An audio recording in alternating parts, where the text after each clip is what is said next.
And now to Prince Harry's return to the UK for a visit that's being overshadowed by a dispute with Buckingham Palace. The palace says Harry will not be staying there during his week-long trip. They said that he missed a deadline to accept an invitation. There's also uncertainty over whether Harry's wife, that would be Meghan, and their 2 children will join him. Here to break it all down for us is CBS News royal contributor Roya Nikkhah. Roya, good morning to you. This is confusing for a lot of people because earlier it said that he was staying and now he's not. What has happened?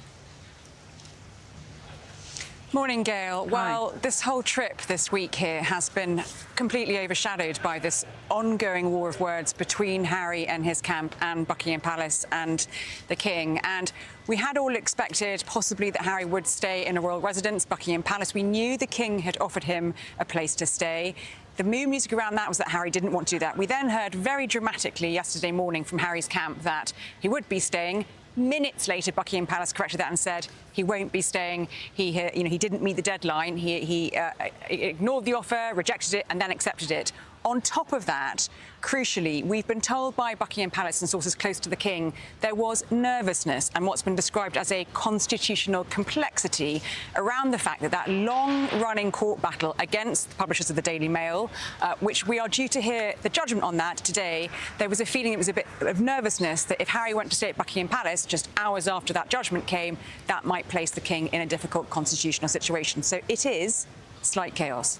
It does seem like it's chaos and a failure to communicate, really, on both sides. But, Roya, is there any chance then, we've heard that Meghan and the kids were not going to be able to go along with Harry. Any chance that the children will get a chance to see their grandfather again on this trip? Well, we know that Meghan and the kids aren't now coming to London, but what Harry's team haven't ruled out yet is Meghan and the children joining him later in the week when his trip moves up to the Midlands. He's doing a couple of engagements in Birmingham. The problem is, as Gayle mentioned, this breakdown in communication means it's very hard to schedule things because the King is a very busy man. His diary is planned 6 months in advance and each day is packed with engagements. That said, I'm sure, despite all the breakdown in communication, I know Harry is still very keen to try and make it work and for Archie and Lily to be able to see their grandfather. And regardless of the relationship between Harry and the King, I know he wants to see his grandchildren, who he hasn't seen for more than 4 years. So watch this space. It's going to be logistically challenging, but neither side has ruled that out. Yeah, and we know the King is very busy. His calendar is very full. But if he wanted it to happen, couldn't he make that happen? And what is happening with William and Harry? But the King could make this happen if he wanted it to be, don't you think? I think the King probably could make it happen if he wanted to, and like I said, that has not been ruled out. We are only on Tuesday. This is going to be a very long week with a lot happening every day, all eyes on whether that meeting will happen.